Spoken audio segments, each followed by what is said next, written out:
কিন্তু তোকে জীবন অনেক পস্তাইতে হবে। আর একটা কথা মাথায় রাখবি, যেমন যোগ্যতা যেমন জায়গায় তুই দাঁড়ায় থাকবি ঠিক ওইভাবে চলার চেষ্টা করবি। আজব মানুষ, এমন মানুষও পৃথিবীতে আছে। জাস্ট থ্যাংক ইউ বলার কারণে এতগুলো কথা শোনা গেল, আল্লাহ জানে।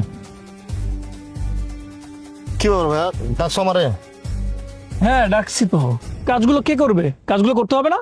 এসব বাদ দাও তো, তুমি তার আগে আমারে বলো তুমি এসব কি শুরু করছো?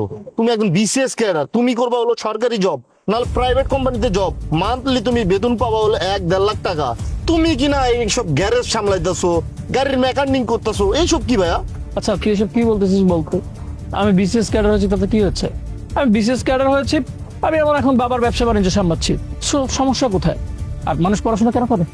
মানুষ পড়াশোনা করে নিজের মেধার বিকাশ করার জন্য। মানুষ পড়াশোনা করে দেশের মেধাকে কাজে লাগিয়ে যেন দেশকে ডেভেলপ করা যায়। এই তো, পড়াশোনা করে বাবার ব্যবসা সামলানো যাবে না এটা তো কোনো খাতায় লেখা নাই আছে। আর যে ছেলে বাবার ব্যবসা সামলাতে পারে না সে তো কুলাঙ্গার রে। হ্যাঁ, আমার পৈতৃক ব্যবসা, সেখানে ডেভেলপ করব, এটাই তো আমাদের স্বপ্ন হওয়া উচিত।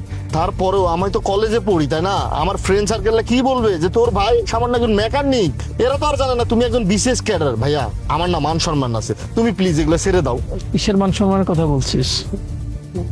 বাবার ঐতিহ্য, আমার বাবা তিলে তিলে করে এই ঐতিহ্য সাম্রাজ্য গড়ে তুলেছে, আর আমি আমার বাবার ঐতিহ্যকে ধরে রাখার চেষ্টা করছি।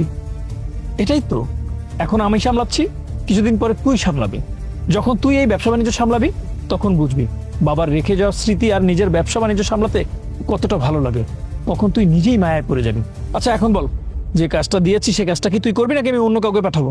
বুঝতে পারছি ভাইয়া, আসলে আমি না বুঝে তোমার অনেকগুলো কথা শুনেছি।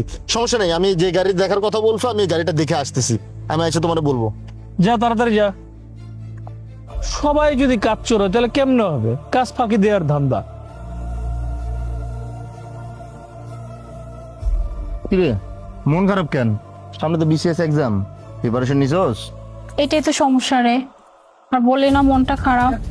আসলে কি করব বল, আমার এত বড় স্বপ্ন যে আমি বিসিএস এক্সাম দিয়ে আমি বড় একটা পজিশনে কোনো একটা জব নিব, কিন্তু আমার যে প্রিপারেশন, আর বাবাও বলছে এইবার যদি আমি বিসিএস কমপ্লিট না করতে পারি তাহলে বাবা আর আমাকে দিয়ে পড়াশোনা করাবে না। দোস্ত আমি এখন কি করবো বুঝতে পারতেছি না।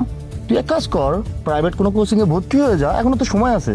সেটা তো পারি, সেটা তো কোনো সাবজেক্ট না। সাবজেক্ট হচ্ছে কোন কোচিং এ ভর্তি হব বা কোন কোচিং এ গেলে আমার জন্য সব থেকে বেস্ট হবে, এই সাজেশনটা আমি পাচ্ছি না, আর এই নিয়ে আমি কনফিউশন। তোর এই প্রবলেমের না আমার কাছে সলিউশন আছে। সলিউশন? দোস্ত প্লিজ তুই যত